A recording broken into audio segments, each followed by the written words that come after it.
السلام عليكم الغزالات ديالي، كي دايرين؟ لاباس عليكم؟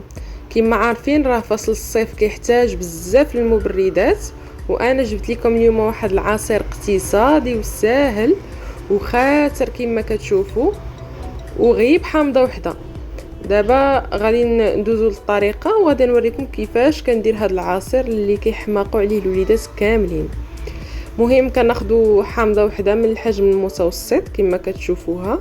ها هي الحامضه ديالنا غسلناها، كنشدوها كنقطعوها طريفات بالقشور ديالها بطبيعه الحال، حيت دوك القشور عندهم واحد الدور مهم، هما اللي كيعطيونا داك الجهد ديال الحامض. ولكن الا كان شي زريعه حاولوا تحيدوها. كنشدو ديك الحامضه كنديروها في الميكسور ديالنا كما كتشوفوا، وكنشدو واحد القرعه ديال الماء. نتوما انا عطيتكم العبار في القرعه، ها هي. ومن الاحسن يكون الماء شويه بارد، قد ما كان الماء بارد مزيان باش ما يضيعش لنا الوقت في التبريد ديال العصير ديالنا. ها نتوما درت كميه كامله تقريبا ديال الماء في ميكسور.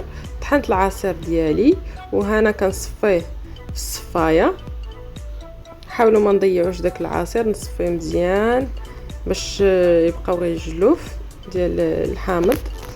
كنشد جوج تفاحات هما من الحجم المتوسط، كنغسلوهم بطبيعه الحال ونقطعوهم مربعات بلا قشور، حيت القشور كيبقاو شويه حرشين في العصير، والاحسن نديروهم بلا قشور.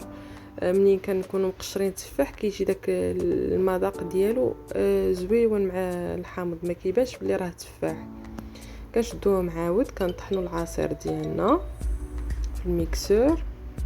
وبالنسبه للسنيده الحلاوه كل واحد والذوق ديالو. بالنسبه لي انا ما كنبغيش يكون حلو بزاف باش تبقى داك الحموضيه شويه، كندير غير 4 المعالق كبار.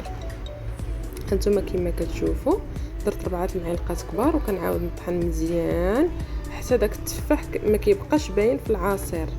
واللي عنده المولينكس عيانه يحاول يدير صفايه عاود.